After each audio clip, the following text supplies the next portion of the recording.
Antifa has been seen in cities all over the country attempting to hijack and escalate peaceful protests.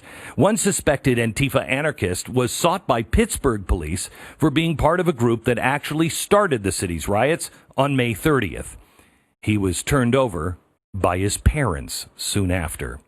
In Columbus, Ohio, one suspected Antifa organizer was caught on camera handing out cash, directing people to barricades and mentioning other stuff that they had waiting. I want you to see this. We're building barricades. Go get everything you can find. Go get everything you can find. These are the boys right here. This is the team. There's more stuff that we can put out here. Hey, there's 3 picnic tables up here. There's a couple picnic tables up here. Let's go on. Come on, y'all. So the Columbus Police Department labeled him a person of interest, asking for help in identifying him. Where's the media on that one? And where's the money coming from? And what is the other stuff this street organizer was talking about? Possibly a large pile of bricks or rocks that have mysteriously been popping up all over the country in riot areas, like the one in police in Missouri found. Maybe that's where some of this money is going?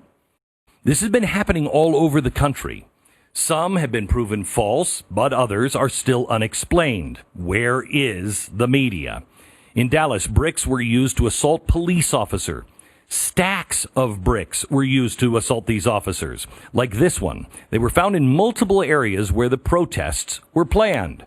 2 Dallas City police officers told law enforcement today that the bricks were, quote, strategically left in places where they would be of benefit to rioters. We've spoken with cops in other agencies and in cities all across the country. They've all seen the same thing. We are of the belief that this was planned and coordinated. End quote. We heard it over and over again. The Texas Department of Public Safety has confirmed that they are investigating Antifa links to all of the Texas violent riots. There's really no question at this point something has got to be done. So how do you go after a group like Antifa? And the media loves to point out there is no central leadership structure. It was designed that way on purpose. This is where the radical left learned from the mistakes of their past. Gone are the days of celebrity-like leadership in groups like Weather Underground. There is no top-down structure. As Andy No describes, he describes it as this, quote, Antifa are horizontally organized, meaning they don't have figureheads or leaders. It's all part of their ideology that they should have no authority or state.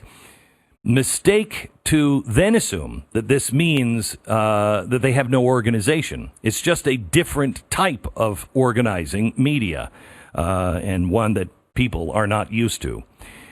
Project Veritas recently infiltrated one of the oldest Antifa groups in the country, Rose City Antifa in Portland, Oregon. The undercover journalist exposed an organization that is ran, quote, almost like a company that is built to remain anonymous. It is led by these two, Carolyn and Johan Victorin. The couple currently live in Sweden, where Johan is a known radical left-wing activist. The two imported European Antifa into the United States sometime around 2007. The coordination here is absolutely insane. This is a graphic distributed to local Antifa chapters on how to organize riots. We obtained it from the branch here in the Dallas-Fort Worth area. It's laid out like a military battle plan, complete with front lines and communications and support elements like medics and scouts. They even have their own media sites, like this one. It's called itsgoingdownnow.org. This is one of their recent pieces. It's titled Rebellion, Counterinsurgency, and Cracks Within the Ruling Class. If this isn't enough evidence to justify invoking the Insurrection Act and to look out in our own government, who is aiding and abetting? What is? But it does get worse. As BLM Marxists are running this round of protests and Antifa anarchists are fighting with them in the streets, there is now a strong attempt from a new group, one that wants to have one ring to rule them all.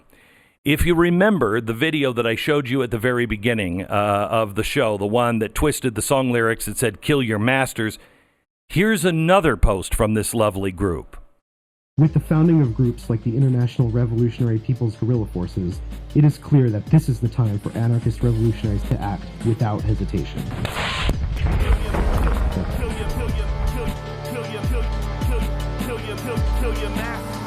We declare our solidarity with the international anti-fascist and anarchist struggle and propose concrete steps in the fight for abolition.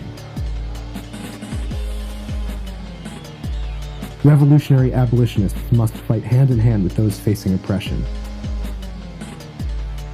We intend to establish a new underground railroad to free people from bondage.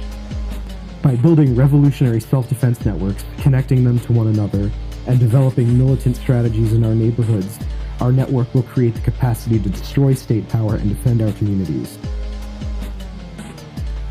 A new global paradigm for revolution has been established, to be taken up by dedicated revolutionaries, autonomous territories, guerrillas in armed struggle, and all those engaged in the global drive towards liberation and away from statehood, capitalism, patriarchy, and domination. They are called the Revolutionary Abolitionist Movement. This is a shadowy, radical left group looking to direct all others towards a model patterned after what they've done in the past. Patterned, believe it or not, after the Marxist Kurds in northern Syria. We have heard a lot of talk from a lot of politicians. Oh, we got to save the Kurds. We got to save the Kurds. No, the Iraqi Kurds are good. The Syrian Kurds, as you have heard on this program over and over, are people that took territory from Syria through an armed revolt and established a Marxist state. They were not on our side. Now they're trying to overthrow us. They even wrote a version of something similar to the coming insurrection. I want to show it to you. You can get this now off of Amazon as well. It's called Burn Down the American Plantation.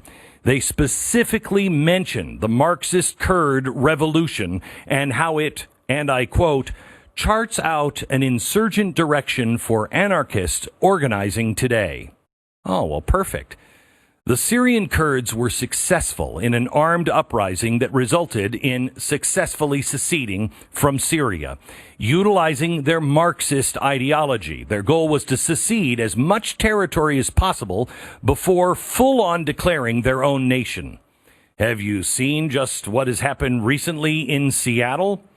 After police vacated their precinct in the area, the anarchists set up road blockades, declaring an 8-block area as separate and autonomous from the United States of America.